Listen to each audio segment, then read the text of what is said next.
At family dinner, my son Michael said, "Your job is to watch my kids while I enjoy my life with my wife. It's that simple. If you have a problem with it, the door is right there." I responded, "Perfect. I'm leaving, and you two can start paying your own bills. It's that simple." Those words left my mouth before I could even think them, as cold as the ice floating in the water glasses on the table. Michael stopped chewing. Jessica dropped her fork. The sound of metal against porcelain echoed in the thick silence that filled the dining room. My 3 grandchildren looked up from their plates, confused, sensing that something had just broken but not understanding what. Only Claire, my 16-year-old granddaughter, was looking at me with those dark, all-seeing eyes, the ones she inherited from my mother, and in her gaze, there was something I didn't expect to find. Pride. I should have seen it coming. I should have noticed the signs during these 3 months. The glances Michael and Jessica exchanged when they thought I wasn't looking, the conversations that ended abruptly when I entered the living room, the suitcases always packed by the front door, as if this house were a hotel and I was the permanent staff. But a mother never wants to believe her own son is using her. A mother always finds excuses, always justifies, always forgives before she's even asked for forgiveness. I stood up slowly, with the dignity my own mother taught me when I was just a girl in the countryside. I didn't tremble. I didn't cry. I simply folded the cloth napkin I had on my lap, placed it next to my plate of untouched food, and walked to my room without looking back. I heard Michael's chair scrape against the hardwood floor. I heard his voice calling me, but it sounded distant, as if it were coming from the bottom of a well. "Mom, wait, it wasn't a big deal." But it was a big deal. It was a much bigger deal than he could possibly imagine. That Sunday night, that dinner I myself had spent 4 hours preparing, was the moment everything exploded.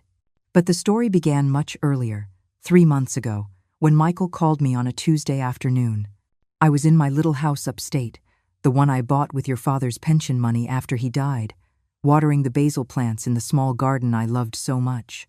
The phone rang as the afternoon sun cast a golden glow on the cream-colored walls of my home, the one I painted with my own 2 hands, the one where every corner held a memory of the 30 years I lived alone, but never lonely. "Mom, I need you." Those were his words. "Mom, I need you." And I, as always, dropped everything. Michael explained that Jessica was exhausted, that the 3 children were too much for her alone, that his job as an executive kept him traveling constantly all over the country, sometimes for weeks at a time. He told me they just needed temporary help, just a few months, until things settled down, until they found a suitable nanny, until Jessica recovered from her burnout. His voice sounded so tired, so desperate on the phone, that I didn't hesitate for a second. I sold my house in less than a month. That little house with its porch where I drank coffee every morning watching the sunrise, with its wooden rocking chair that creaked softly when I rocked, with its windows that looked out onto the open fields where birds sang at dawn. I sold it for $45,000, less than it was worth, because I needed the money quickly to help my son. Michael told me I could stay with them as long as I needed, that there was a room for me, that we would be a united family again, just like when he was little. I arrived on a Friday afternoon with my 2 suitcases and 3 boxes. That was all that was left of my life. The rest I sold, gave away, or left behind. Michael and Jessica received me with hugs and smiles. The children ran to me shouting, "Grandma, Grandma." Claire, the oldest, greeted me with a kiss on the cheek and a look that, even then, struck me as sad. Owen and Caleb, the 8-year-old twins, jumped around me like excited puppies. Everything seemed perfect. They showed me my room. A small room at the end of the hall, the one they used to store Christmas decorations and boxes of things they no longer used. There was a twin bed, a narrow closet, and a window that looked out onto the back alley. The walls were white and bare. There was no space for my rocking chair. There was no space for my framed photos. There was no space for almost anything that was me. But Michael put his hand on my shoulder and said, "It's temporary, Mom, just until we get organized." And I smiled and said it was perfect, that it was all I needed. The first week was lovely. I cooked for everyone, prepared the children's school lunches, washed the clothes, ironed Michael's shirts. Jessica thanked me with hugs and told me, "I don't know what we'd do without you, Eleanor." Michael would come home from work to find the house clean, dinner ready, The children bathed and their homework done. I felt useful. I felt needed. I felt part of something important again. The second week, Michael and Jessica announced they had to travel for work. 3 days to the state capital for an important conference. I would stay with the children. Of course, I said. That's what I'm here for. They left on a Wednesday morning with their elegant suitcases, Jessica in that salmon-colored dress that highlighted her slim figure, Michael in his gray suit that made him look successful and confident. They kissed me on the cheek and left me a list of instructions taped to the refrigerator. They returned on Sunday night, tanned and relaxed, smelling of expensive perfume and wine. They brought me a box of chocolates as a thank you. The third week, they traveled again, and the fourth, and so it became a routine. I would wake up at 5 o'clock in the morning, before the sun came up. I'd prepare the coffee in that silver coffee maker that made a sighing sound when it finished. The smell of coffee filled the silent kitchen as I prepared 3 lunch boxes with sandwiches cut into perfect triangles, washed fruit, and homemade cookies. I would wake the children at 6:30. I'd dress them, comb their hair, tie their shoes. I'd walk them the 4 blocks to their school, Owen holding my right hand, Caleb my left, Claire walking ahead with her backpack slung over one shoulder, her earbuds in. I'd return to the empty house and clean. Every day, I cleaned that house that was never finished being clean. I mopped the hardwood floors, dusted the furniture, folded the laundry, tidied up the toys the twins left scattered everywhere. At noon, I would eat alone in the kitchen, standing by the sink, looking out the window at the neglected backyard. In the afternoons, I'd pick up the children from school, give them a snack, supervise their homework, and take them to the park if the weather was good. At night, I cooked dinners that Michael and Jessica rarely ate because they arrived late or not at all. The suitcases by the door became part of the landscape. There were always 2 suitcases ready, one black and one wine-colored, waiting for the next trip. Michael said it was for work, important meetings, clients to attend to, contracts to close. But I started to notice things. The hotel tags on the suitcases when they returned. Hotels with spas. Hotels on beaches. Hotels that didn't seem to be for business trips. One afternoon, I found Jessica's phone left on the living room table. It was unlocked. I didn't want to look. I really didn't. But the screen showed an Instagram notification. A new photo posted. I opened it without thinking. It was Jessica in an elegant restaurant, a glass of wine in her hand, smiling at the camera. The location tag said Cancun. The caption read, "A well-deserved rest." It had been posted 2 days ago when they were supposedly at a work conference in the capital. That's when something started to shift inside me. Something dark and cold, like well water. The photo of Jessica in Cancun glowed on the phone screen like a silent slap in the face. "A well-deserved rest," the caption read.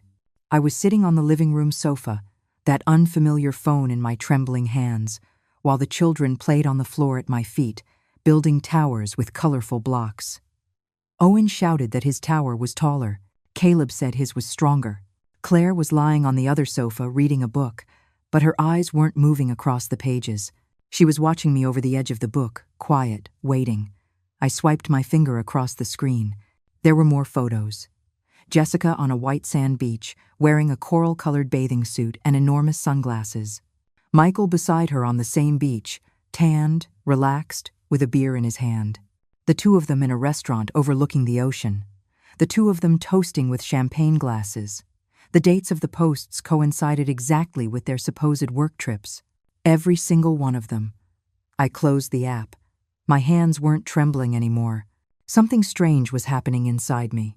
Something that wasn't anger or sadness, but a kind of cold clarity. Like when dirty water settles and you can suddenly see the bottom of the river. I left the phone exactly where I had found it and got up from the sofa. Claire was still watching me.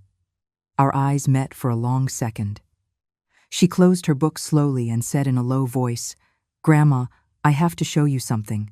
We went up to her room while the twins continued to play downstairs.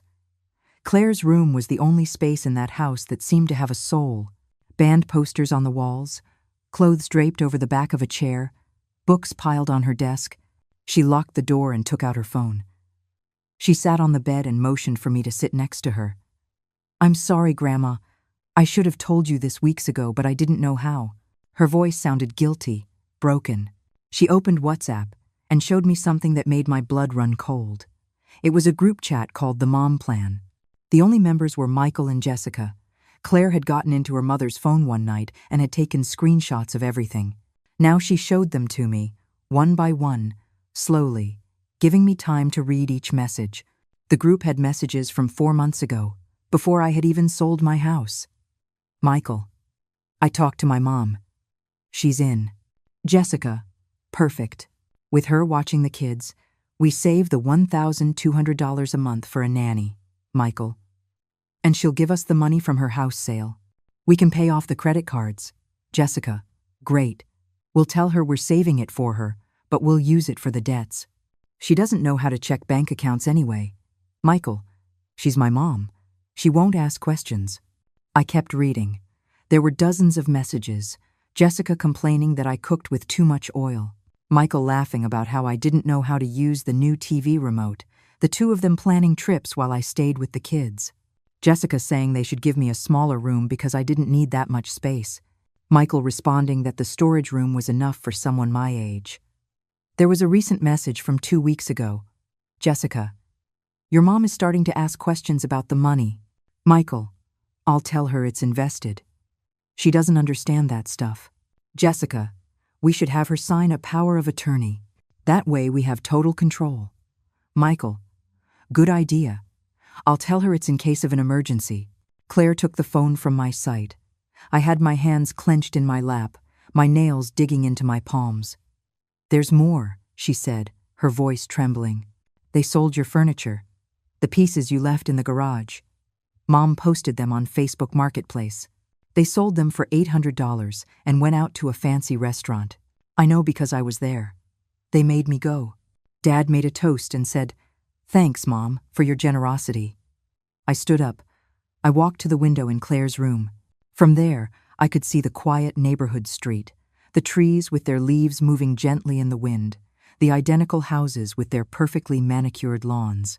Everything looked so normal, so orderly. But I felt like my entire world had been turned inside out, like a dirty sock. For 3 months, I had believed I was helping my son.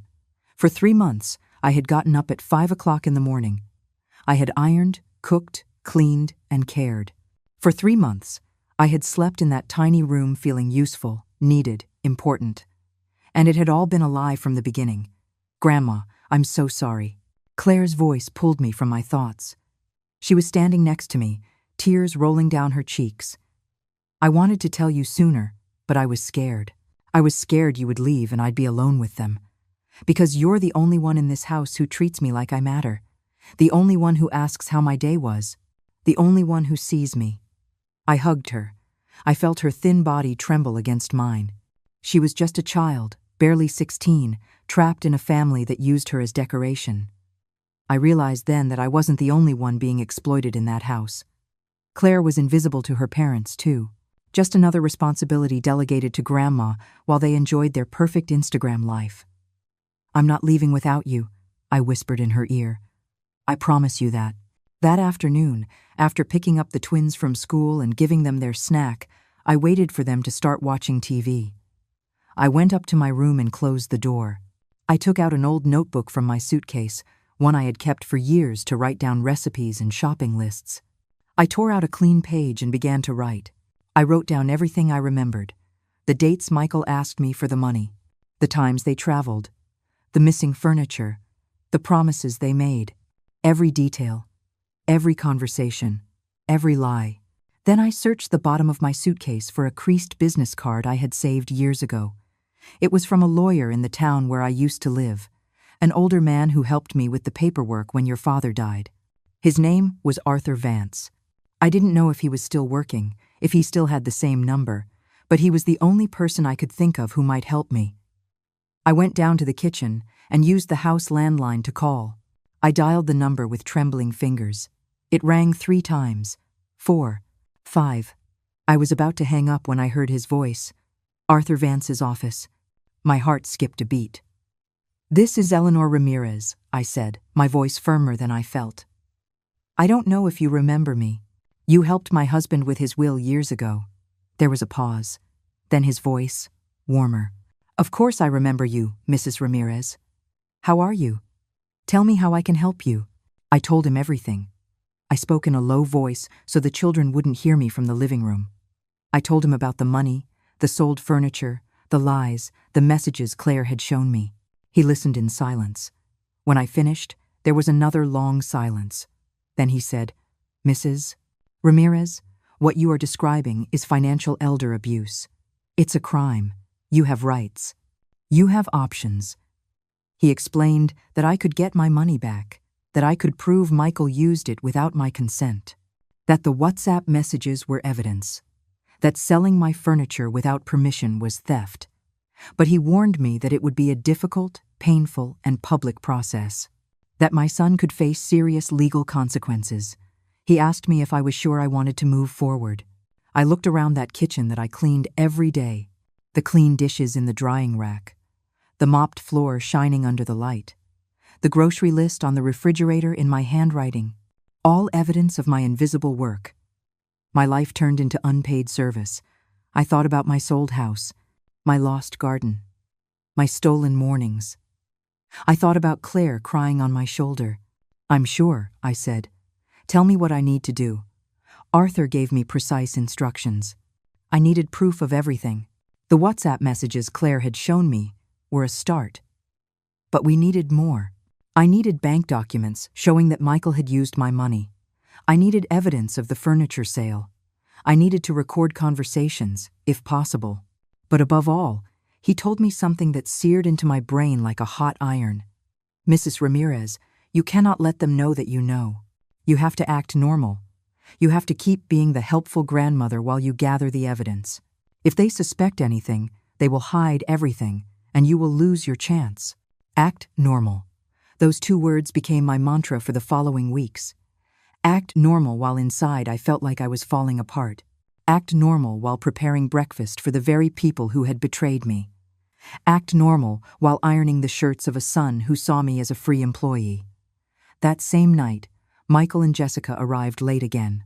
They came into the house laughing about something, with bags from an expensive store hanging from their arms. Jessica was wearing a new lavender-colored dress that probably cost more than what I spent on food for the entire week. They found me in the kitchen, cleaning the dishes from the dinner they hadn't arrived in time to eat. Hi, Mom, Michael said, kissing my forehead as if nothing was wrong. The kids already asleep? I nodded. They're in bed. Claire is in her room. Jessica walked past me without a glance, her heels clicking against the hardwood floor, leaving a trail of cloying perfume that turned my stomach. Michael opened the refrigerator and took out a beer. He leaned against the counter and looked at me with that expression I used to mistake for affection, but which I now recognized as condescension. Mom, I need to talk to you about something important. My heart sped up, but I kept my hands steady, washing a plate. Tell me, son. He took a long drink of his beer. It's about your finances. I've been thinking you should sign a power of attorney. It's a legal document that lets me manage your money in case you have a medical emergency or something. It's for your own security. There it was. Exactly what the WhatsApp messages had predicted. I put the plate in the drying rack and dried my hands on the dish towel, slowly, giving myself time to control my voice. A power of attorney, I repeated.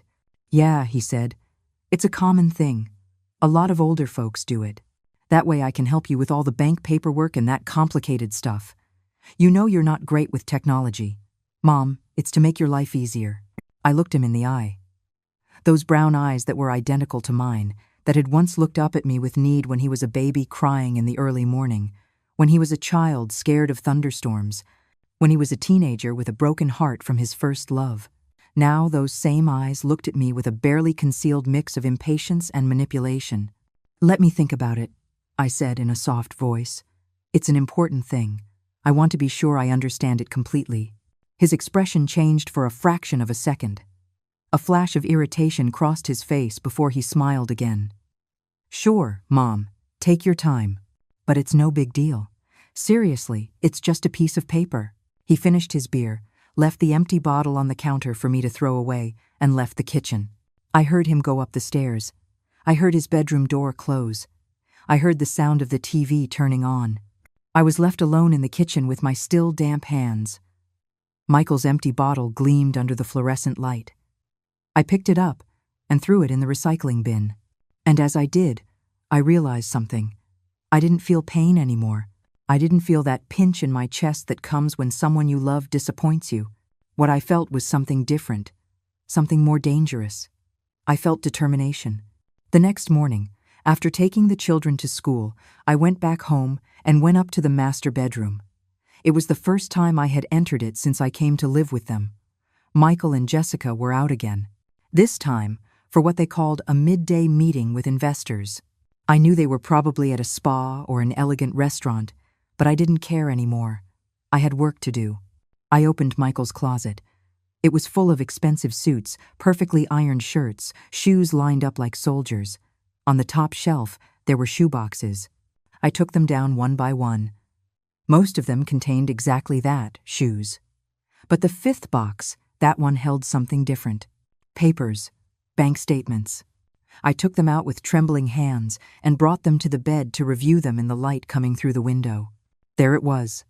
My savings account, in my name, but with Michael as a co-owner. The initial balance, $45,000. The withdrawals began 2 weeks after I arrived at this house. $3,000, $5,000, $2,500. Each withdrawal with a vague description: medical expenses, home repairs, family investment.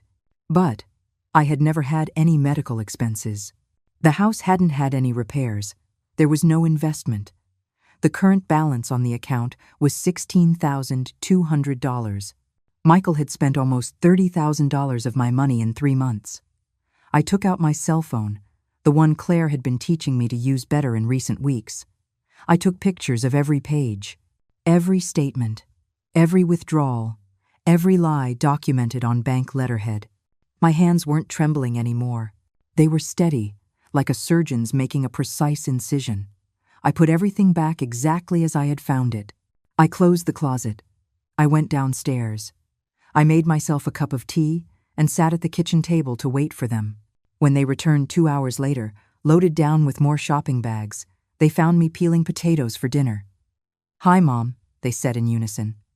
I greeted them with a smile. The smile I had perfected over 72 years of life. The one that hid everything I needed to hide. That night, after everyone had gone to sleep, I went downstairs quietly to the living room. I sat on the sofa in the darkness and opened my phone. I sent Arthur all the photos I had taken. He replied in minutes, despite the hour. "This is more than enough. We are ready to proceed when you say. But remember, once we start, there is no turning back. Your son will face charges. There will be serious legal consequences." I looked around the dark living room, the twins' toys tidied in their basket, the family photos on the wall, all with perfect smiles and perfect lies. The suitcases by the door, always ready for the next escape. I thought about my lost house, my stolen money, my trampled dignity. I thought about Claire, upstairs in her room, probably awake too, probably wondering if I would really do something or if, in the end, I would just give up as everyone expected me to. I wrote my reply: "I'm ready. Tell me what's next." Arthur's response came quickly. "First, you need to find a place to go. You cannot stay in that house once they know what you are doing. Do you have family, friends, someone who can take you in temporarily?" That was the hard part. All my immediate family was gone. Your father, 10 years ago. My sister, 5, my parents, long before that. My friends were all back in the town where I used to live, 300 miles away. I couldn't just show up on their doorsteps without an explanation. But then I remembered someone. A distant cousin, Carol, who lived in this same city. We hadn't seen each in years, not since my sister's funeral, but she had always been kind to me. She always said, "Call me if you need anything." The next day, while the children were at school, I called her. Her voice sounded surprised but warm when she heard mine. "Eleanor, what a surprise! How are you?" I told her I was fine, that I was living nearby now, that I'd like to see her to catch up. We agreed to meet at a coffee shop the next day. I didn't tell her anything else over the phone. Some conversations need to be face to face. The coffee shop smelled of cinnamon and fresh brewed coffee. Carol arrived 10 minutes late, apologizing, her gray hair pulled back in a bun, her kind eyes crinkling at the corners. We sat by the window. We ordered coffee, and then I told her everything. Every detail, every betrayal, every lie. She listened in silence, her coffee growing cold in its cup, untouched. When I finished, she reached her hand across the table and took mine. Her eyes were moist. "Eleanor, you can stay with me for as long as you need. I have a guest room. It's not big, but it's yours. And if that girl Claire needs to come with you, she is welcome too. No one deserves to be treated like this, especially not you, who has given your whole life to your family." I felt something loosen in my chest, a knot that had been tied tight for months. I wasn't alone. I had a place to go. I had someone who believed me. "Thank you, Carol," I whispered. "You don't know what this means to me." She squeezed my hand tighter. "Women have to look out for each other," she said, "especially when sons forget how to care for the mothers who raised them." I left that coffee shop feeling something I hadn't felt in a long time: hope. The next few days were the strangest of my life. I was living in two simultaneous realities. In one, I was the ever-helpful grandmother, waking up before dawn, preparing breakfasts, packing lunches, cleaning bathrooms, folding laundry. In the other, I was a silent strategist, gathering evidence piece by piece, building my escape like someone putting together a puzzle in secret. No one noticed anything. Michael and Jessica continued with their lives as if I were part of the furniture, useful but invisible. One afternoon, while I was cleaning Michael's study, I found more. A crumpled receipt in the wastebasket. It was from an expensive jewelry store downtown. $2,300 for a white gold bracelet. The date matched one of the withdrawals from my account perfectly. Jessica had been wearing that bracelet in her latest Instagram post, showing it off on her slender wrist as she held a wine glass. The caption read, "When your husband spoils you for no reason, he loves me so much." I took a photo of the receipt. I crumpled it back up exactly as it was and put it back in the wastebasket. I kept cleaning as if nothing had happened. But inside, something was burning. That night at dinner, Jessica wore the bracelet. The dining room light reflected off the gold, making it sparkle. She moved her wrist deliberately as she ate, making sure everyone saw it. "It's beautiful, isn't it?" she said, looking at Michael with sparkling eyes. "My husband has such good taste." Michael smiled proudly. "Only the best for you, my love." Claire looked at me from across the table. Our eyes met for a second. She knew. She could see in my expression that I had discovered something else. She lowered her gaze to her plate and continued eating in silence, but I saw how her fingers tightened on her fork. The next day was Saturday. Michael announced at breakfast that he and Jessica were leaving on another trip, this time to Miami. 5 days, an important industry convention. "Mom, you'll handle everything here, right?" It wasn't a question. I nodded as I poured more orange juice. "Of course, son. You go and don't worry." They left on Sunday morning. I watched them load their suitcases into the car. Jessica, with enormous sunglasses and a mint green dress that fluttered in the breeze, Michael, with his perfectly pressed shirt. They kissed me on the cheeks. "Be good, kids," Jessica shouted from the window as they pulled away. The car disappeared around the corner. I stood in the doorway with the 3 children beside me, feeling the weight of what I was about to do. That afternoon, after the twins went down for their nap, I asked Claire to come to my room. I locked the door. We sat on the edge of my narrow bed. "Claire," I said in a low voice, "I need your help with something important." She nodded immediately. "Anything, Grandma." I explained my plan. I needed to access Michael's computer. I needed to check his emails, his files, any other evidence of how he had spent my money.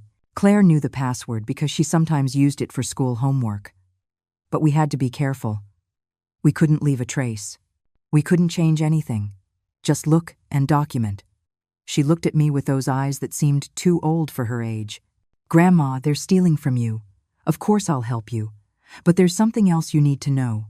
She lowered her voice even more. "Mom's not pregnant. That story they told last month about a high-risk pregnancy. It's a lie. I heard her talking on the phone with her sister. She said they made it up so you wouldn't ask questions about why they travel so much. The air caught in my throat. I remembered the day Michael sat me down in the living room and told me with a serious face that Jessica was pregnant, but that there were complications, that she needed rest, that the doctors had recommended short trips to reduce her stress. I had cried with happiness, thinking I would have another grandchild. I had cooked special meals. I had insisted that Jessica not lift a finger. It had all been theater. "Thank you for telling me," I whispered. Claire put her hand on mine. "Grandma, when you leave, I want to go with you. I can't live with them anymore. They use me for family photos, but they don't care about me. They never have. The only reason they haven't sent me to boarding school is because it would look bad on their social media." I hugged her tight. "You're coming with me," I promised. "I swear it on everything I am." That night, after putting the twins to bed, Claire and I sat in front of Michael's computer in his study. The light from the monitor glowed in the darkness. She typed in the password. The screen lit up, showing a desktop full of meticulously organized folders. We started looking. We found emails. Dozens of emails between Michael and a real estate agent. They were planning to sell this house. The conversation had started 2 months ago. The agent said they could easily get $500,000 for the property. Michael replied, asking about smaller houses in other neighborhoods, houses with only 3 bedrooms. No room for me. The plan was to sell me on the idea of a nursing home, to make me believe it was for my own good, and to keep my share of the money from the sale. There was a folder named Mom's Finances. We opened it. It contained detailed spreadsheets of every penny they had spent of my money. Trip to Cancun, $4,000. Restaurants, $2,100. Clothes and accessories, $6,800. New living room furniture, $3,500. Credit card payments, $11,200. Every expense was meticulously documented, as if it were something to be proud of. Claire took photos with her phone while I stared at the screen, feeling the world blur at the edges. This was my son, the baby I nursed, the child I cared for when he had pneumonia at 7 years old, staying awake for 3 nights straight, the teenager I helped with his math homework, the young man I lent money to for his first car, the man I sold my house for. We found a Word document titled Strategy. We opened it. It was a step-by-step plan of how to manipulate me.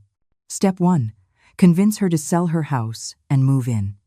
Step 2, take control of her money under the pretext of helping her. Step 3, have her sign power of attorney. Step 4, use her as a free nanny while we pay off our debts. Step 5, when the money runs out, convince her a nursing home is the best option. Step 6, sell the house and move to something smaller, without her. It had been planned from the beginning. Every hug, every "we need you, Mom," every "thanks for everything you do." It had all been calculated. I wasn't his mother. I was a resource to be exploited. "That's enough," Claire said, her voice breaking. She was crying too. "Grandma, we have everything. Let's go. Please, let's go now." But I shook my head. Not yet. We need to wait for the right moment. If we leave now, while they're away, they'll call the police. They'll say I abandoned them with the children. We need to wait until they come back. Those 5 days were an eternity. I took care of the twins, as I always did. I took them to the park. I made them their favorite meals. I read them stories before bed. Owen and Caleb had no idea what was happening. They were innocent in all of this, and that was the part that hurt the most. I loved them. I loved their laughs, their spontaneous hugs, the way they called me Grandma in their high-pitched voices. But I couldn't save them without destroying myself. At night, when the house was asleep, I packed in silence. One suitcase with my clothes, another with my important documents. The photos of your father, my rosary, my mother's recipe book. The few things that truly mattered. I hid them in the back of my closet, ready to go at a moment's notice. Arthur called me every afternoon to review the plan. He had prepared all the legal documents. A temporary restraining order against Michael, so he couldn't touch what was left of my money. A civil lawsuit for misappropriation of funds. a criminal complaint for financial elder abuse. Everything was ready. We were just waiting for my signal. On Thursday night, Michael called me. His voice sounded relaxed, happy. "Hi, Mom. How are the kids?" I told him they were fine, that everything was quiet. "Perfect," he said. "We'll be back on Saturday afternoon. Oh, and Mom, when we get back, I need you to sign that power of attorney. I've already spoken to the notary. It's important we do it soon." "Of course, son," I replied in a sweet voice. "Whenever you want." I hung up the phone. I looked at the calendar on the wall. Saturday. In 2 days, my life would change forever. On Friday morning, I woke up with a strange clarity. It was as if all the fear, all the doubt, had evaporated during the night. I got up at 5, as always, but this time not out of obligation, but by choice. I made coffee in the silent kitchen and sat by the window, watching the sky change from black to gray to pink. It was my second to last morning in this house. By this time tomorrow, it would all be over. I called Carol early. "Tomorrow," I said simply. "We're leaving tomorrow." She didn't ask questions. She just said, "I'll be ready. I'll send you the address. Come whenever you can." Then I called Arthur. "Tomorrow afternoon," I informed him. "They get back at 4. I need the documents to be ready by 5. He replied in a firm voice. "They'll be ready. You just get yourself and the girl out of that house. I'll handle the rest." I spent that day in a strange state, as if I were watching my life from the outside. I took the twins to the park and watched them on the swings, their laughter filling the warm afternoon air. Caleb asked me to push him higher. Owen wanted me to watch him do tricks on the monkey bars. I watched them, engraving every moment in my memory, knowing it would likely be the last time I would care for them like this. It wasn't their fault. They were innocent. But I couldn't save them without sacrificing myself, and I had finally learned that saving myself wasn't selfish. It was survival. That night, I made a special dinner. Roast chicken with potatoes and carrots, the twins' favorite. I even made flan for dessert, the one Claire loved. The 4 of us ate at the kitchen table. The twins chattered non-stop about their day at school. Claire ate in silence, but every so often she would look at me, and I saw the unasked question in her eyes. "Is it really going to happen?" I would nod slightly. "Yes. Tomorrow, everything changes." After putting the children to bed, I went up to my room and checked everything one last time. The suitcases were packed, hidden in the back of the closet. The important documents were in my purse. The photos Claire took were on her phone. All the evidence was backed up to the cloud. Arthur had copies of everything. There was no turning back now. The plan was in motion like a stone rolling downhill, unstoppable. I lay down but didn't sleep. I spent the night staring at the ceiling, listening to the sounds of the house, the refrigerator humming, the water heater clicking, the small creaks of the wood settling. This house had never been mine. It had never belonged to me. I had only been a temporary piece, useful while I lasted, disposable when I wore out. Saturday dawned bright and clear. I got up, showered, and dressed with care. Comfortable pants, a simple ivory-colored blouse, shoes I could walk in for hours if needed. I pulled my hair back into a low bun. I looked at myself in the small mirror in my room. The woman looking back at me was not the same one who had arrived here 3 months ago. That woman had been naive, hopeful, desperate to feel needed. This woman was different. This woman had learned that sometimes love isn't enough, that sometimes people disappoint you in ways you never imagined, that sometimes the only way to survive is to walk away from those who say they love you but are destroying you. I made breakfast. I woke the twins. I fed them. I bathed them. I put them in clean clothes. I did everything exactly as I had done every morning for 3 months. But inside, I was counting the hours. 4 o'clock in the afternoon. That was the time. Michael had said they would arrive at 4. At 2 o'clock in the afternoon, I started to move my things.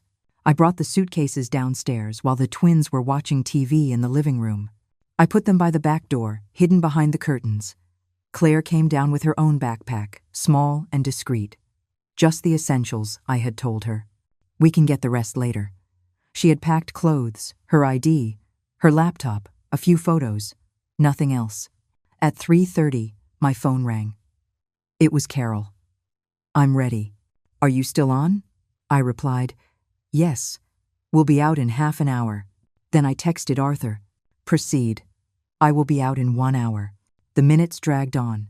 I sat in the living room with the twins, watching their cartoon show.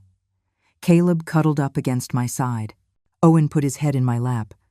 I stroked their hair gently, memorizing the feel of their soft hair under my fingers, the small, trusting weight of their bodies. "You're going to be okay," I whispered, though they couldn't hear me over the sound of the TV. "Your parents will take care of you. You'll grow up, and maybe someday you'll understand." At 10 minutes past 4, I heard the car in the driveway. My heart sped up, but my hands stayed steady. Michael and Jessica came through the front door, tanned and relaxed. They were carrying their suitcases, bags of souvenirs, wide smiles. "Hi," they shouted. "We're home." The twins ran to them, screaming, "Dad! Mom!" Michael lifted them both up, one in each arm, laughing. Jessica saw me on the sofa. "Hi, Eleanor. Everything okay?" Her voice was casual, disinterested. I nodded. "Everything's fine." She passed by me toward the kitchen, dragging her suitcase. Michael put the children down and turned to me. "Mom, give me half an hour to shower, and then we'll sit down and sign those papers, okay? The notary can come by early tomorrow." "Yes, Son," I replied. "Take your time." They went upstairs. I heard their footsteps on the floor above. I heard the shower turn on. This was the moment. I got up from the sofa with all the calm in the world. Claire appeared in the living room doorway. We looked at each other. She nodded. I nodded. I went to the back door. I grabbed my suitcases. Claire grabbed her backpack.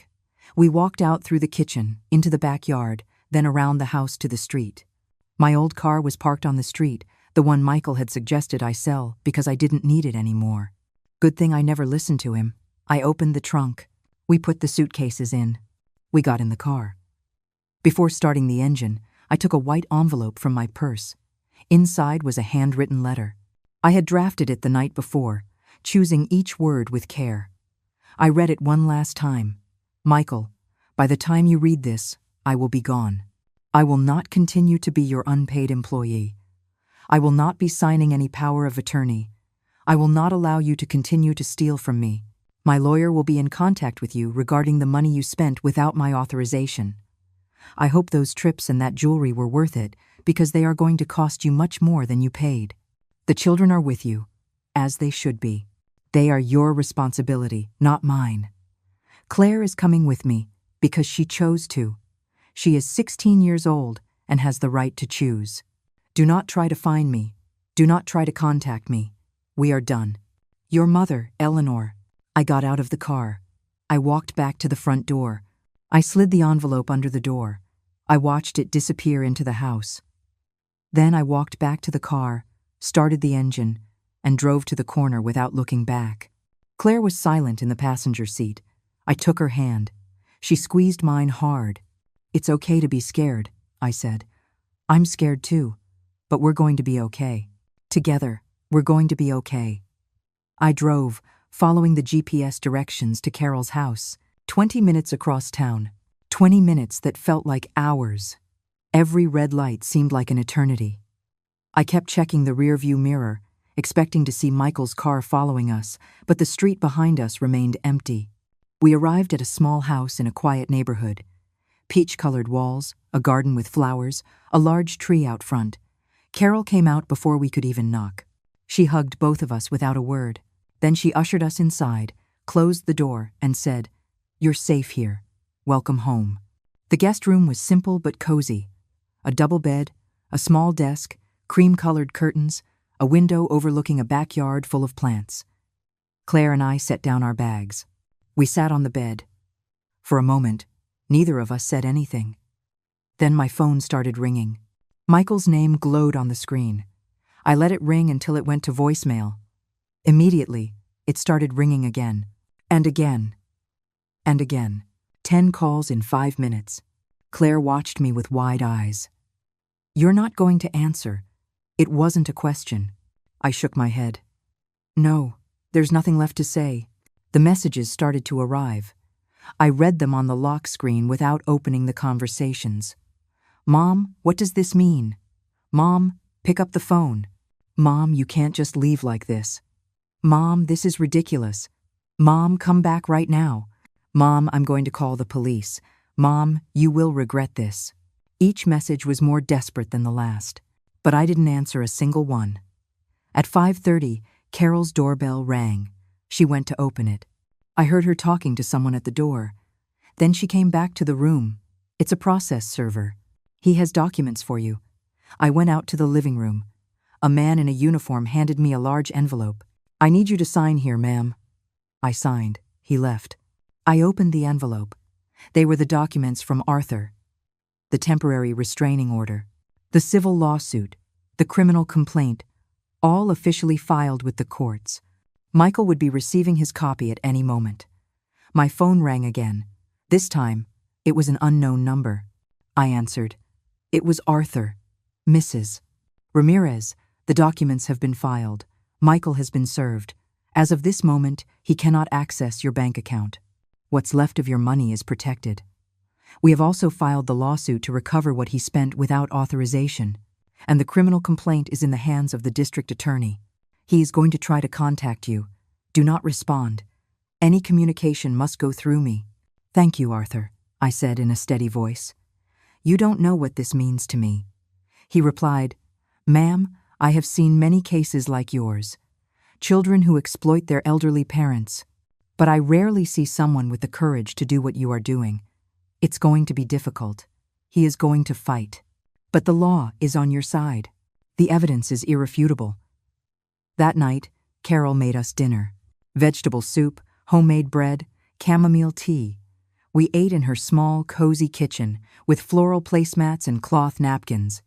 It was all so simple, so peaceful. There was no tension in the air, no walking on eggshells, no suitcases waiting by the door. For the first time in 3 months, I took a deep breath and felt my lungs fill completely. After dinner, Claire and I sat in the guest room. She took out her phone and showed it to me. Grandma, Dad is sending me messages. Dozens of messages. I read a few. Claire, this is your grandmother's fault. She's abandoning us. Claire, tell her to come back or she'll destroy this family. Claire, she's manipulating you. Claire, if you don't come back, you're going to regret it. Every message was a mix of manipulation and barely disguised threats. What do you want to do? I asked her. Do you want to go back? She looked at me as if I had asked her if she wanted to cut off an arm. No, Grandma, never. I'd rather sleep on the floor than go back to that house. They never saw me. They only saw you when they needed something. And they only saw me when they needed the perfect family photo for Instagram. We're not people to them. We're accessories. That night, lying in the same bed in the darkness, Claire told me things she had never shared. She told me how her parents made fun of her when she wasn't thin enough for their standards. How Jessica would buy her clothes 2 sizes too small as motivation to lose weight. How Michael told her she needed to try harder in school, be more popular, get better grades, represent the family better. How they both checked her social media and demanded she delete posts that didn't project the right image. How she felt invisible until I arrived, until someone finally asked her how her day was and actually listened to the answer. She cried in my arms that night, and I cried too. For her, for me, for the years we had both lost, trying to please people who would never be satisfied. Sunday dawned with rain, soft drops tapping against the window, the sky gray and heavy. My phone continued to receive calls and messages. Michael, Jessica, unknown numbers that were probably them calling from other phones. I didn't answer any, but I did read them. I needed to know what they were planning. Jessica wrote to me, Eleanor, I don't know what's wrong with you, but this is incredibly selfish. You left us with 3 children and no help. How are we supposed to work now? And on top of that, you took Claire. She has to go to school. This is kidnapping. You're going to be in legal trouble. I took a screenshot of that message and sent it to Arthur. He replied, Perfect. This proves they saw you as an unpaid employee. And Claire is 16 and has rights. It's not kidnapping. Save everything they send you. In the afternoon, Michael changed his strategy. His messages became pleading. Mom, please. Let's just talk. I know I made mistakes. We can fix this. The kids miss you. Owen is asking for you. Caleb is crying at night. Don't do this to them. They love you. I love you. You're my mother. You can't just abandon me like this. I read those messages and felt something twist in my stomach. Because part of me, the part that had been a mother for 42 years, wanted to believe him. Wanted to think that maybe he was sorry, that maybe we could fix this. But then I remembered the messages from the Mom Plan group. I remembered the spreadsheet with every cent of my money spent on luxuries. I remembered the document titled Strategy. I remembered the $2,300 bracelet shining on Jessica's wrist. No, I said to myself, out loud. I'm not falling for it again.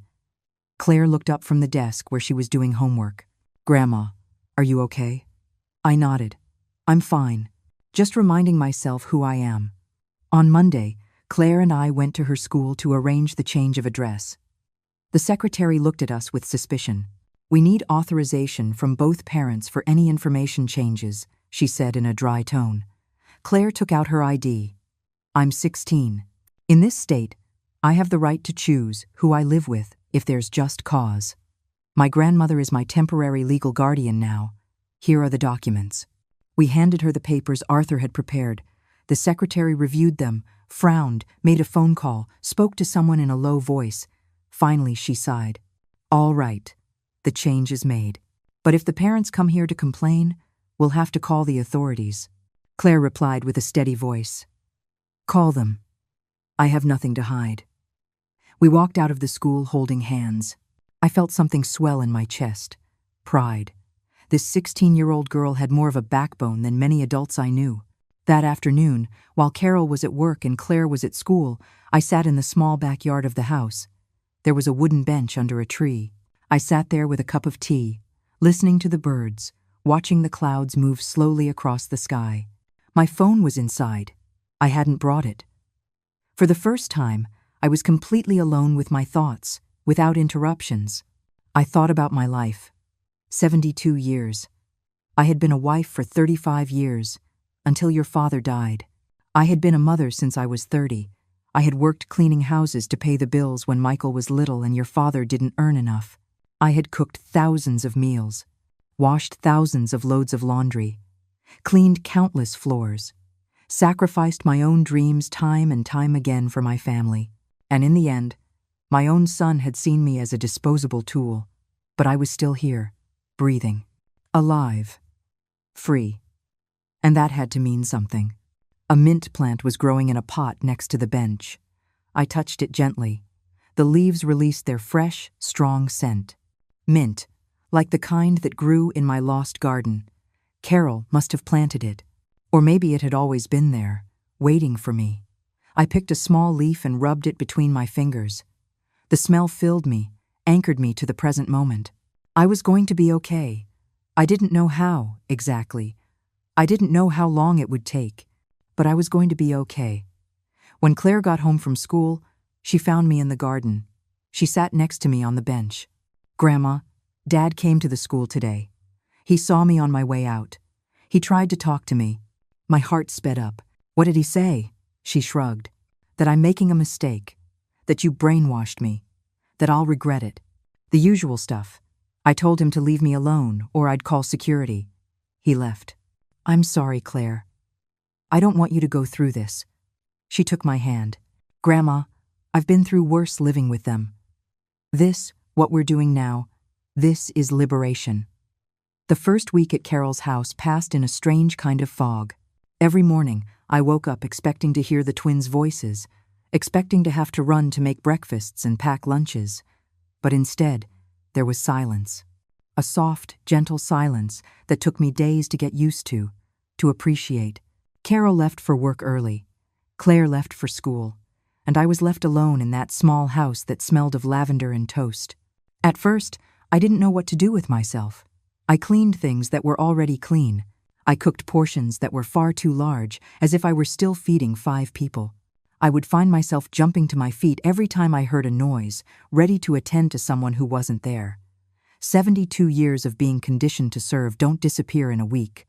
But slowly, I began to remember who I was, before I became my son's invisible shadow. One afternoon, I found Carol's painting supplies in a closet. "Use them whenever you want," she told me. "I haven't touched them in years." I took out the watercolors, the brushes, the thick paper. I sat in the garden and painted the first thing that came to my mind. A small house with cream-colored walls. A garden with basil plants. A rocking chair on the porch. My lost house taking shape in soft colors on white paper. I cried while I painted. But it wasn't the desperate crying of the first few days. It was something different. A necessary mourning. A goodbye to what had been. When I finished, I hung the painting on the wall of my room. A reminder that lost things don't disappear completely if you keep them in your heart. The messages from Michael continued. Every day, a new strategy. First, it was pleas. Then threats. Then attempts to make me feel guilty. "Mom, Owen got sick and asked for you. Mom, Caleb is getting bad grades because he's depressed. Mom, Jessica had to quit her job because of you. Mom, we're going to lose the house if you don't help me."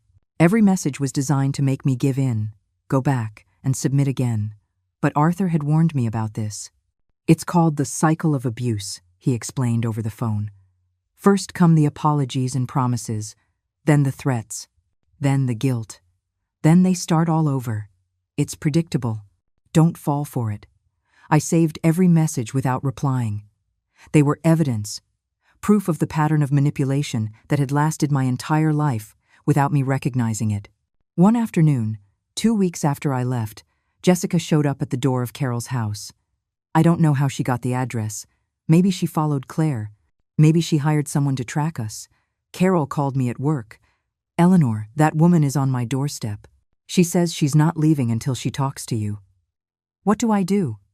"Don't open the door," I said. "I'm on my way." I drove back, my heart pounding. When I arrived, Jessica was sitting on the front steps. She looked different without the perfect makeup and designer clothes. She was wearing gray sweatpants and a sweatshirt, her hair pulled back in a messy ponytail. She stood up when she saw me. "Eleanor, we need to talk."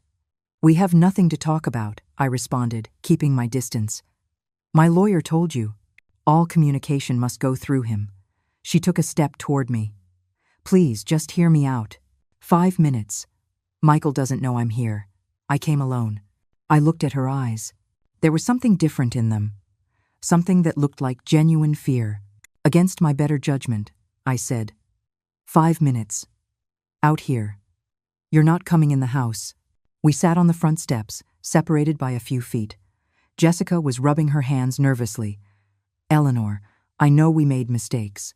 I know we used you. But you don't understand the whole situation. Michael has debts. A lot of debts. More than $200,000 in credit cards and loans. We were desperate. When you said you were selling your house, it seemed like a godsend. We didn't mean any harm. We were just trying to survive. So my survival mattered less than yours," I said in a flat voice. "My money, my work, my life, all of that was disposable so that you two could keep living beyond your means." "It's not like that," she protested. "We were going to pay you back.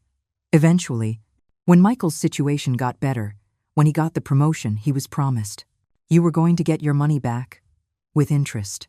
Eventually." "Eventually," I repeated. "When exactly? After you had spent every last cent? After you had me sign the power of attorney? After you put me in a cheap nursing home?" "I saw the messages, Jessica. I saw the whole plan. Don't treat me like I'm stupid." She fell silent. A tear rolled down her cheek. "Eleanor, they're going to put Michael in jail. The prosecutor's lawyer says he could face up to 5 years for fraud and financial elder abuse. 5 years. Our children are going to grow up without a father." She looked at me with pleading eyes. "Please, drop the charges. We'll give you back what's left of the money. We'll sign anything. But don't destroy your own son." I felt something tighten in my chest, because that part of me that was a mother still existed, that part that remembered Michael as a little boy, innocent, full of dreams. But then I remembered something else. I remembered his messages in the Mom Plan group. I remembered how he laughed when they planned to give me the smallest room. I remembered the spreadsheet where my $30,000 turned into vacations and jewelry. I remembered his voice at the family dinner, saying, "Your job is to watch my kids while I enjoy my life." "I'm not destroying my son," I said slowly. "He destroyed himself with his decisions. I am just protecting myself. Something I should have done a long time ago." Jessica stood up abruptly. "You're selfish. A bitter old woman who can't stand to see her own son happy. Michael gave you a roof over your head. He gave you a family, and this is how you repay him. I hope you can live with yourself, knowing you destroyed your own family." I stood up too. I kept my voice calm, though I was shaking inside. "Jessica, my son stole $30,000 from me. He lied to me. He exploited me. He treated me like an unpaid employee. He planned to put me in a nursing home when I was no longer useful. And you were right there every step of the way, supporting him, spending my money on gold bracelets. Don't you dare talk to me about family. You two destroyed that long before I left." She opened her mouth to reply, but no words came out. She turned and walked to her car. Before getting in, she shouted, "This isn't over. We're going to fight this. We're going to get Claire back. And you are going to regret this." I watched her drive away. My legs were trembling. I went into the house and sank onto the sofa. Carol came out of the kitchen, where she had been listening to the whole thing. She hugged me without saying anything, and I let myself cry. For everything I had lost. For everything I would never have again. For the family I thought I had, but which had never really existed. That night, Arthur called me. "Mrs. Ramirez, I have news. Michael is trying to make a deal. He's offering to return $24,000. Everything that's supposedly left after paying some critical debts. In exchange, you drop the criminal charges. You can still pursue the civil suit if you want, but he would avoid jail time." I thought about the offer. 24,000 of my original 45,000. Better than nothing. And Michael would avoid prison. The twins wouldn't grow up visiting their father behind bars. But something in me resisted. "What about the power of attorney he tried to make me sign?" I asked. "What about the furniture they sold? What about all the months I worked for free as a nanny?" Arthur sighed. "Legally, unpaid family caregiving is difficult to quantify in court. The furniture, we can include that in the civil suit. The power of attorney was never signed, so it doesn't constitute a crime, only intent. If you accept the deal, you get most of your money back and you close this chapter. If you move forward with everything, you might win more eventually, but it will be a long, painful, and public process. Your son will go to prison. The decision is yours." "I need to think about it," I said. "Give me a few days." That decision haunted me all week. Claire told me, "Grandma, don't give them anything. Make them pay for everything they did." Carol told me, "Eleanor, only you know what's right for you." I was torn between justice and mercy. Between the son who had been and the man he had become. The answer came in an unexpected way. It was a Tuesday afternoon, 3 weeks after I had left. I was in Carol's garden, watering the mint plants that I had begun to care for as a daily ritual. My phone rang, an unknown number. I almost didn't answer, but something made me swipe my finger across the screen. "Hello?" I said, cautiously. "Grandma?" It was Caleb's voice, one of the twins. His little voice shot through the phone like an arrow straight to my heart. "Grandma, I miss you so much. When are you coming back? Dad says you left because you don't love us." My breath caught. I heard a scuffle in the background, then Michael's voice. "Caleb, give me the phone. Now." "No," Caleb shouted. "I want to talk to Grandma." There was a struggle. The phone dropped. I heard Caleb crying. Then Michael's voice, clear and cold. "Do you see what you're causing, Mom? Your grandchildren are suffering because of your selfishness." The call cut off. I stood there with the phone in my hand, shaking. Carol came out into the garden and found me with tears rolling down my cheeks. "What happened?" she asked, alarmed. I told her. She pressed her lips together, furious. "That is pure manipulation. He's using that child as a weapon. This has to stop, Eleanor." I called Arthur immediately. I told him about the call, He listened in silence. Then he said, "This is harassment, using a minor. I can file for a broader restraining order that includes indirect contact. But Mrs. Ramirez, I need you to make a decision about the deal." Michael is pushing because he knows the prosecutor has a solid case. If you reject the deal, we go to trial. He faces serious criminal charges. "I need to know what you want to do." I sat on the garden bench. The afternoon sun warmed my face. I closed my eyes and thought about everything. The $30,000 stolen, the months of unpaid labor, the manipulation, the lies. But I also thought about Caleb crying, about Owen, probably just as confused, about how their lives would change if their father went to prison. And then I realized something. This had never been about revenge. It had been about dignity, about setting boundaries, about saying no more. And I had already achieved that. I had already left. I had already reclaimed my freedom. I had already saved Claire. Sending Michael to prison wouldn't give me back my lost years. It wouldn't heal the wounds. It would only add more pain to an already painful situation. "I'll accept the deal," I told Arthur, "but with conditions. I want the $24,000 in 1 week. I want Michael and Jessica to sign a document acknowledging what they did. I want them to agree to never contact me again, directly or indirectly, and I want them to leave Claire alone. If they try to force her to come back, the deal is off and we go to trial." It took Arthur a moment to respond. "That's fair. I'll draft the terms. But Mrs. Ramirez, are you sure? You have every right to demand full justice." "I'm sure," I replied. "I don't want my grandchildren to grow up hating me because I put their father in prison. I've already lost enough. I'm not going to lose my peace of mind too, looking for a revenge that wouldn't make me feel any better." The agreement was signed the following Friday. Arthur had me come to his office. I arrived with Carol by my side for moral support. Michael and Jessica were already there with their own lawyer, a man in a dark suit with a grim face. Michael wouldn't look me in the eye. Jessica stared at the floor. Arthur read the terms aloud. "Michael and Jessica Ramirez acknowledge having improperly used $24,000 belonging to Mrs. Eleanor Ramirez. They agree to return said amount in full within 7 days.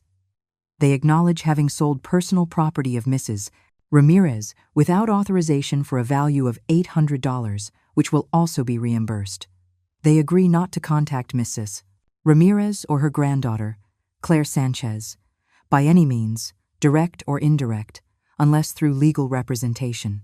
Mrs. Ramirez agrees to withdraw the criminal charges but maintains the right to proceed with a civil suit if any of these terms are violated." We all signed. The pens scratched against the paper in the tense silence of the office. When we finished, Arthur gathered the documents. Michael's lawyer passed him a check. Arthur reviewed it. He nodded. $24,800. "It's all in order." Michael stood up to leave. At the door, he stopped. He turned to me for the first time. "Mom," he said in a low voice, "I'm sorry. I'm really sorry. I don't know at what point everything got out of control. I love you. I've always loved you." I looked him in the eye, those eyes that were just like mine. "Michael," I replied in a calm voice, "I wish that had been enough. But love without respect isn't love. It's just a word you use when you need something. I hope someday you understand that. For your children's sake." He opened his mouth as if to say something else, but nothing came out. He left the office with Jessica trailing behind him. I watched them walk away through the window. I felt something close inside me. A chapter ending. A door closing softly but definitively. That night, Claire, Carol, and I celebrated in the small kitchen. Nothing extravagant. Just homemade pasta, a salad, and a bottle of cheap wine that Carol pulled from her pantry. We toasted to new beginnings. To women who save each other. To the courage to say enough. With the recovered money, I started to plan. I couldn't stay with Carol forever. She insisted there was no hurry, that we were welcome for as long as we needed. But I needed my own space again. I needed to rebuild myself in a place that was mine. I found a small apartment 2 miles from Carol's house. An old but well-maintained building with 2-bedroom apartments for seniors. The rent was $600 a month, utilities included. It had a small kitchen with an east-facing window, perfect for the morning sunday. It had a narrow balcony where I could put flower pots. And most importantly, it had 2 bedrooms. One for me, one for Claire. I showed her the place. She walked through the empty rooms, her footsteps echoing on the hardwood floors. "Grandma, it's perfect," she said with a smile. "We can make it our own." We signed the lease the following week. We moved in with the little we had. Carol helped us, bringing boxes of things she no longer used. Dishes, pots, sheets, towels. "We'll share what I have," she insisted. "What's family for, if not for this?" The first day in our apartment was strange, quiet, empty, but also full of possibility. Claire and I assembled the second-hand furniture we bought. A small table for the kitchen, a slightly worn but comfortable olive green sofa, 2 beds, a bookshelf for Claire's books. Little by little, the empty space filled up with life. I planted mint on the balcony, 3 small pots of the plant that had become my symbol of resilience.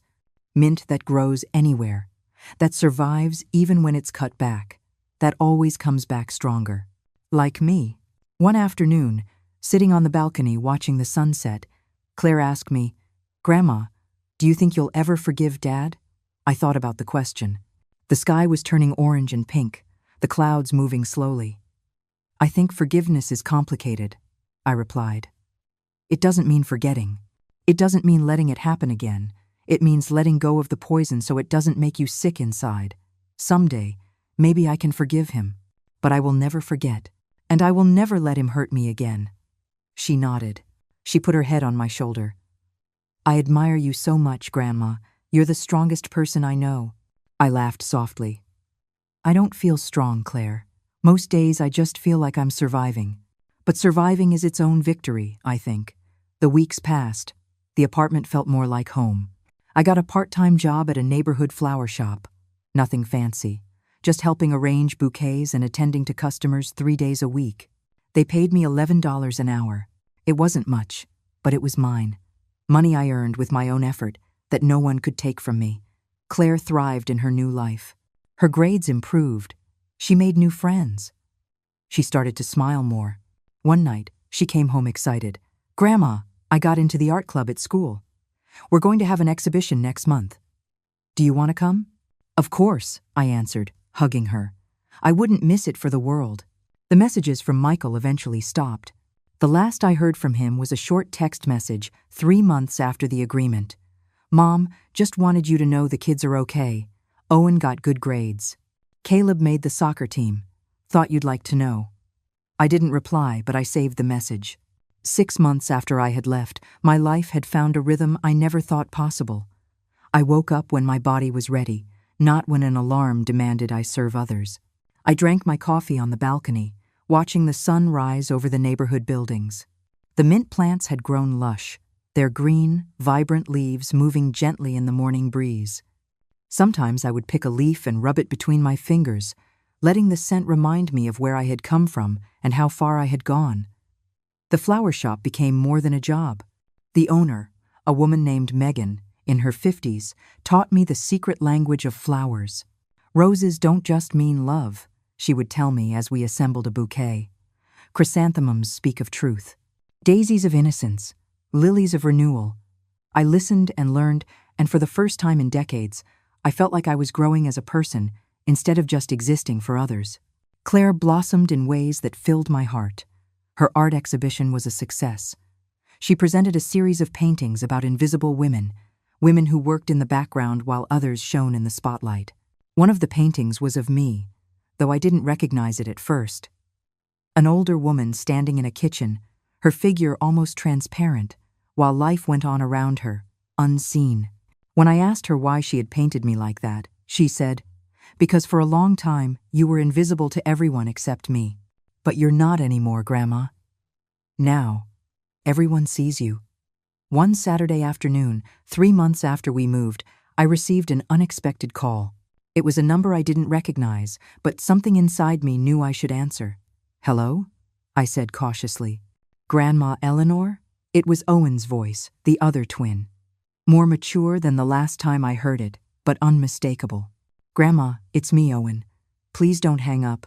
My heart sped up. Hello, Owen, I replied softly. How are you? There was a silence. Then, I miss you. Caleb misses you too. Dad and Mom don't let us talk about you. They say you abandoned us. But I found your number in Dad's old phone. I wanted to hear your voice. Tears began to roll down my cheeks. I miss you both so much, I whispered, every single day. How are you? We're okay. He told me about school, about Caleb's soccer, about his new teacher. He spoke quickly, as if afraid someone would discover him. Then he said something that broke me. Grandma, Dad says you hated us. That's why you left. But I don't believe him. You never looked at us like we were a burden. Not like they do. Owen, listen closely to what I'm about to tell you, I said, my voice firm but loving. I love you. You and Caleb, and even Claire, who is with me. I love you more than words can say. I didn't leave because I didn't love you. I left because your dad was hurting me in ways you can't understand yet. Sometimes the people we love hurt us. And walking away isn't abandonment. It's protection. I heard his shaky breath. I understand, he said finally. Or maybe I don't understand all of it. But I know you're not bad. I know Mom and Dad lie about a lot of things. I see it. Grandma, when I'm older, can I come visit you? Of course you can, I replied. When you're older and can make your own decisions, my door will always be open for you. The call lasted only 10 minutes. When he hung up, I sat on the sofa, holding the phone to my chest. Claire came out of her room. She saw me crying and sat next to me. It was the twins, I said. Owen called. She hugged me without saying a word. Sometimes, silence is the best comfort. Autumn arrived, painting the trees in warm colors. The leaves fell like whispered confessions, covering the streets in shades of amber and cinnamon. I turned 73 in October. Carol and Claire threw me a small party in our apartment. Chocolate cake, candles, an off-key song of happy birthday. Simple but meaningful gifts. Carol gave me a hand-knit mustard-colored sweater. Claire gave me a journal with a note on the first page. So you can write your story, Grandma. The real one, the one no one can take from you. That night, alone in my room, I opened the journal. The blank page intimidated me. What story did I have to tell?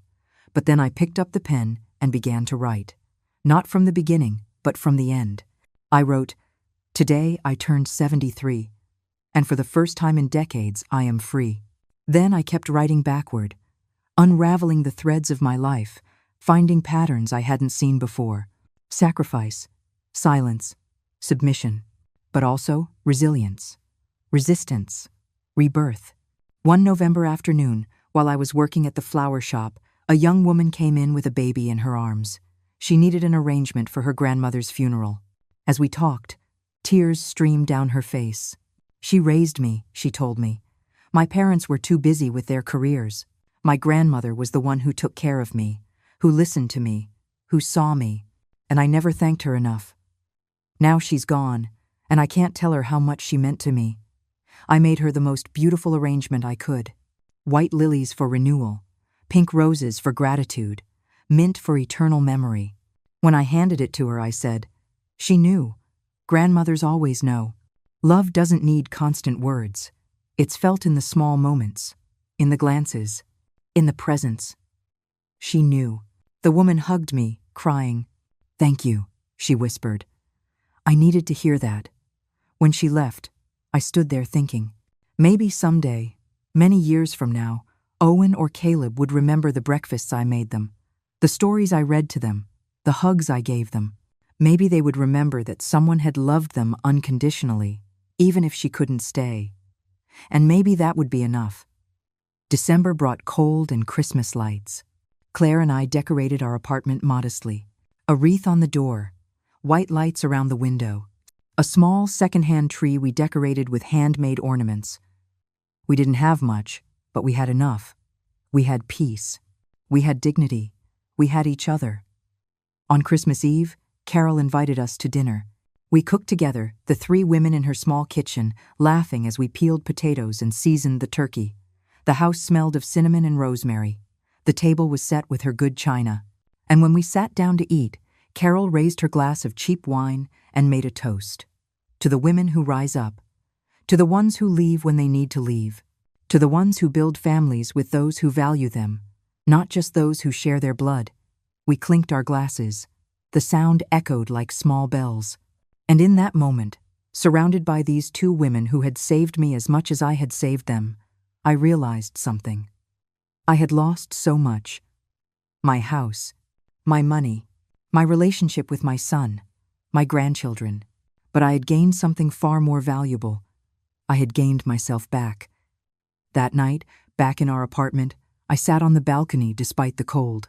The mint plants were dormant for the winter, but their roots were still alive under the soil, waiting for spring to grow again. Like me, I had been through the darkest winter of my life. But spring would come. It always does. Claire came out onto the balcony with a blanket. She wrapped it around my shoulders and sat next to me. "Grandma, what are you thinking about?" I smiled. "I'm thinking that I didn't need to shout to be heard. I just needed to leave to be understood. I'm thinking that I spent 72 years learning to be small, invisible, and helpful. And now, I'm learning to be me, whole, visible, valuable." She took my hand. "You did it, Grandma. You got out. You survived. You won." I shook my head gently. "It wasn't about winning, Claire. It was about choosing me. Finally, after a lifetime, I chose myself. And that, my child, was the greatest victory of all." The night sky was full of stars. The city glowed softly around us. Somewhere in that city was Michael with his children, probably telling them the story where I was the villain. But I wasn't carrying that narrative anymore. I had written my own. And in my story, I wasn't the villain or the victim. I was the hero who saved herself. Claire rested her head on my shoulder. We stayed like that, in silence, watching the city lights twinkle like small promises. The future stretched out before us, uncertain but full of possibility. And for the first time in a long time, that future didn't scare me. Because I had learned the most important lesson: that you can love someone and still walk away, that you can forgive without forgetting, that you can start over at any age. The mint on the balcony was waiting for spring. I was, too. But I was no longer waiting to serve others. I was waiting to bloom for myself. And when that spring came, when the plants grew back and the world filled with green again, I would be here, free, whole, and finally at home in my own life. I never went back to that house where I was invisible. I never again answered when they called to ask for something. I closed that door, gently but firmly. And on the other side, I built something new, something of my own, something that no one could ever take away from me again. They never again touched my name without my permission, and I never again made myself small to fit into the spaces others designed for me. This was my life now, and it was enough. It was more than enough. It was everything.